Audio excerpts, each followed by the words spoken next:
Chapter 130, Hero, do you want a paper man? Ah, a ghost? The female ghost screamed and scratched Songchi's face. Kai. Songchi did not do anything. He relied on the protective golden light of his diamond Dharma body to block the female ghost's claw. The extreme yawn power contained in it even melted her nails. The pain made the female ghost hurriedly dodge and shrink to the wall of the well. She looked at Songchi in fear. What the hell, you're the ghost. I'm a living person, okay? Songchi pursed his lips and floated up from the well water. He stood on the water and said, "Where did this lonely ghost come from? Why are you hiding in thy Song family manor? I'll send your soul to hell." The female ghost saw that Songchi was a cultivator and trembled in fear. "Spare me.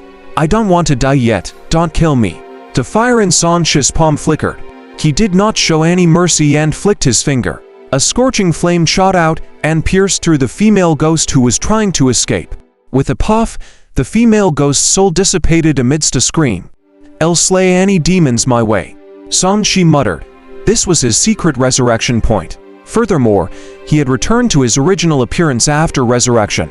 How could he let this female ghost leave when she saw him in his true form? He tapped on the ground and rushed out of the ancient well, landing outside. Crack! A white bone was broken by him. He looked down and saw a few dried corpses beside the well. They must have been harmed by the female ghost in white. The yin qi in this well is too strong. It's easy to attract wandering ghosts. Songchi looked around. As a third-grade array master, he quickly saw the characteristics of the terrain here.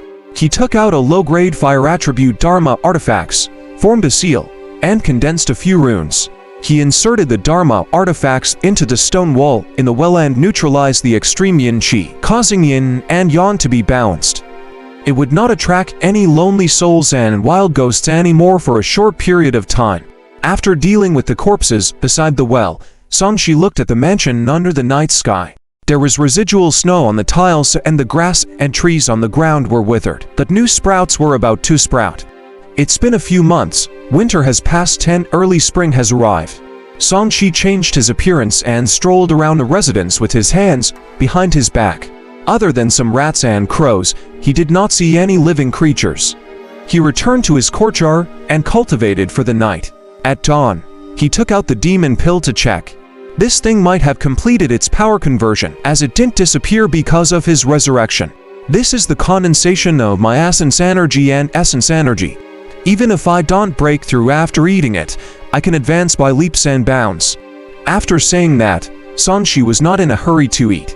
He had just broken through and had yet to stabilize his realm foundation. After walking out of the Song mansion, there were not many commoners in broad daylight. There were only some people at the brothel area of the restaurant. I heard that another person died in the Song residence. TSK. Some poor people must have run away to hide from the snow and lost their lives there. That place is cursed. Last year, the Song family was destroyed there. Someone actually dared to enter.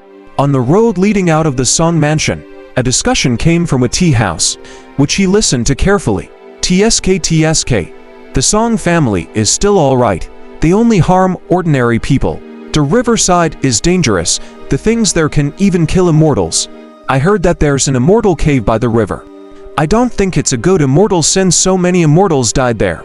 The things in the north of the city are also powerful. The government hasn't dealt with them yet. Upon hearing this, Songchi fell into deep thought. Looks like that demon cave abode has been discovered by someone else. Is Wuxia too busy to take care of it himself? Or does he want someone to exhaust the array formation first? Songchi pondered. In the beginning, only he, Wuxia, and Chen Yiling knew about that cave abode. He did not know if someone had probed the cold water and discovered it, or if Wuxia had revealed it to others. Let's go and join the fun. Upon hearing this, Songchi ended his aimless stroll and walked towards the reeds with a goal in mind. A new paper shop opened. On the way, Songchi was attracted by a shop before he even reached the city gate. This was a candlestick and joss-stick shop. There were paper effigies at the door. Their lips were red, and they looked at the passers-by with a strange smile. Ordinary paper effigies naturally would not make Songchi stop in his tracks. He felt an inexplicable feeling from the paper effigies. It's this thing again. I was so unlucky the last time I met it. Song-shi could not help but recall the deep experience of having his bones broken by that woman. At this moment, a young man walked out of the paper shop. He was carrying a golden paper effigy couple with a dustpan. As he walked, he hurriedly asked, "Granny, are we sending them to the Jin family?" "Yes, go quickly and come back quickly. There are still many families here to be sent off." An old granny's voice came from a dark shop. "Okay." The young man glanced at Song-shi and quickly walked out. One of his eyebrows was broken in the middle, and he did not realize that the disguised Song-shi was the person who had given him silver previously. Song-shi also recognized that this young man had asked for money while stopping his carriage back. Now, he must be working in this unlucky candle shop. In this chaotic world, the business of the candle and joss-stick shop would ultimately be very good. Are they running deliveries too? As he watched the youth with the broken eyebrows leave, Song-shi fell into deep thought. Such a scene could be considered a takeout ordered by a living person for a dead person. He just did not know if the dead person would receive it after it was burned. In this world, it might be possible. "Hero, do you want a paper doll?" The old lady suddenly said something to him. Song-shi turned around and looked into the shop. An old lady with a cat-like face was looking at him. "I'll have a nice one that can warm my bed." Her. Young people are so passionate. The old lady stood up with her back arched.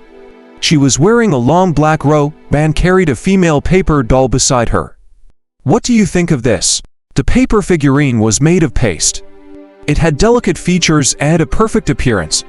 It had the feeling of an ancient beauty. It was drawn better than the one outside. Most importantly, its chest was very big. This sudden feeling immediately made Song-shi take a second look. He smiled and said, "Granny, you properly caught a man's aesthetic taste. If you like it, go buy it. I see that you're all alone and lonely.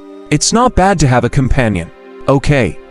How much?" 1,000 spirit stones. Song-shi was not surprised, since she could tell that he was a cultivator. The 1,000 spirit stones on a paper doll would not be a loss. Sure. Song-shi took out a large bag of spirit stones. "Follow this hero well. If you serve him well, your wish will be fulfilled." The old lady patted the paper effigy. The latter seemed to blink shyly and was handed to Song-shi. Then him leaving. Song-shi carried the paper effigy in one hand and walked a few steps. He turned around and asked, "How should I address you?" "Granny. You can call me Granny Cat. If you like it, come visit more often in the future." The granny smiled, but her words made Song-shi's heart skip a beat.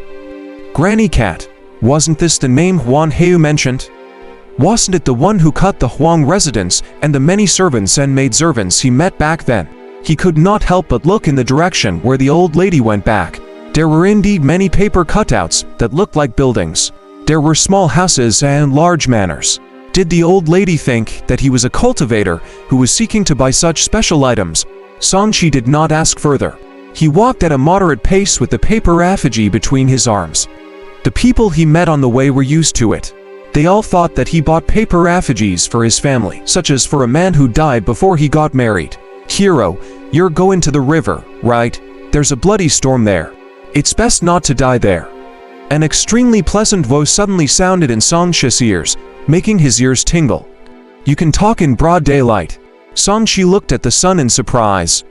When the old lady took out the paper figurine, he had sensed that there was a soul inside.